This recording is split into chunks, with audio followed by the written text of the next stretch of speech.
হাজার হাজার বছর আগে পাহাড় কেটে তৈরি হয়েছিল এক বিস্ময়কর সভ্যতা। সমৃদ্ধি, শক্তি আর স্থাপত্য কলায় তারা ছিল অনন্য। কিন্তু এক ভয়ঙ্কর সকালে সেই জনপদে নেমে আসে এমন এক বিপর্যয়, যার পর আর কোনো মানুষের কণ্ঠ শোনা যায়নি। কি ছিল সেই রহস্যময় শাস্তি? কেনই বা ধ্বংস হয়েছিল সেই কওমে সামুদ? পবিত্র কোরআনে বর্ণিত অতীতের জাতিগুলোর মধ্যে কওমে সামুদ অন্যতম। তাদের ইতিহাস শুধু একটি প্রাচীন সভ্যতার উত্থান পতনের গল্প নয়, বরং মানবজাতির জন্য একটি সতর্কবার্তা হিসেবেও বিবেচিত।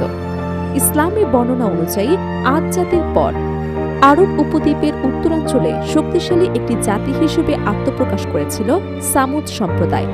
তারা পাহাড় খোদাই করে দৃষ্টিনন্দন এবং মজবুত ঘর নির্মাণে ছিল অত্যন্ত দক্ষ।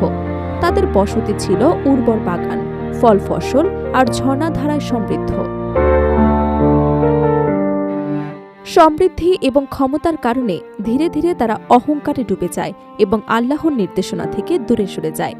তখন মহান আল্লাহ তাআলা তাদের হেদায়েতের জন্য প্রেরণ করেন নবী হযরত সালেহ আলাইহিসসালামকে। তিনি সামুদ জাতিকে এক আল্লাহর ইবাদত করার আহ্বান জানান এবং শিরক এবং অন্যায় কাজ থেকে ফিরে আসতে বলেন। কোরআনের বর্ণনা অনুযায়ী নবী সালেহ আলাইহিসসালামের সত্যতার নির্দেশন হিসেবে আল্লাহ একটি বিশেষ উটনী প্রদান করেন। তিনি তার জাতিকে সতর্ক করে দেন যেন উটনীটির কোনো ক্ষতি না হয়। কিন্তু সম্প্রদায়ের প্রভাবশালী এবং অহংকারী নেতারা সেই নির্দেশ অমান্য করে উটনীটিকে হত্যা করে।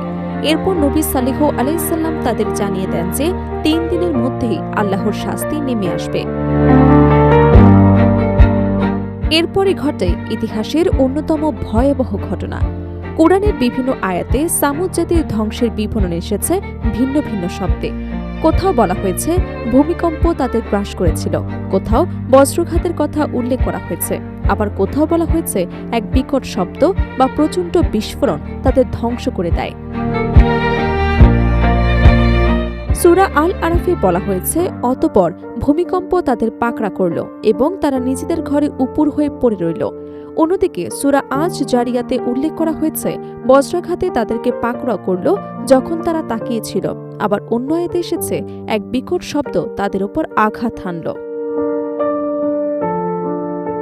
অনেকের মনে প্রশ্ন জাগতে পারে, এই বর্ণনাগুলো কি একে অপরের বিরোধী?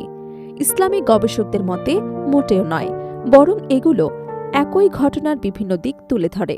অর্থাৎ ধ্বংসযজ্ঞটি এমন ছিল যেখানে ভূমিকম্প, বিকট শব্দ এবং তীব্র তড়িৎ শক্তির মতো একাধিক ঘটনা একসঙ্গে ঘটেছিল।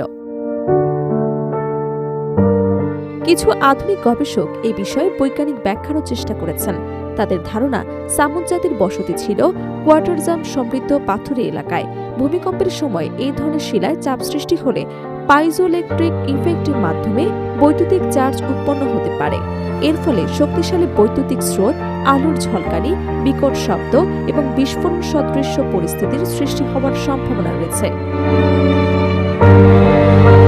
তবে এসব ব্যাখ্যা এখনও গবেষণা এবং বিশ্লেষণের বিষয়। ধর্মীয় দৃষ্টিকোণ থেকে মুসলমানরা বিশ্বাস করেন সামুদ জাতির ধ্বংস ছিল আল্লাহর নির্ধারিত শাস্তি, যা মানুষের অবাধ্যতা এবং অহংকারের পরিণতি হিসেবে নেমে এসেছিল। কোরআন আরও জানায়, এই ভয়াবহ আযাব থেকে নবী সাল্লাল্লাহু আলাইহি সাল্লাম তার প্রতি ঈমান আনা ব্যক্তিরা রক্ষা পেয়েছিল। আল্লাহ তাদের নিরাপদ স্থানে সরিয়ে নিয়েছিলেন এবং অপমানজনক পরিণতি থেকে মুক্তি দিয়েছিলেন। বর্তমান সৌদি আরবের উত্তর পশ্চিমাঞ্চলে অবস্থিত আল হিজর বা মাদায়েন সালেহ অঞ্চলে আজও সামুদ জাতির সঙ্গে সম্পৃক্ত বলে পরিচিতি পাথর খোদাই করা স্থাপনার নিদর্শন পাওয়া গেছে। শতাব্দীর পর শতাব্দী পেরিয়ে গেলেও সেই স্থাপনাগুলো ইতিহাসের নীরব সাক্ষী হয়ে দাঁড়িয়ে আছে।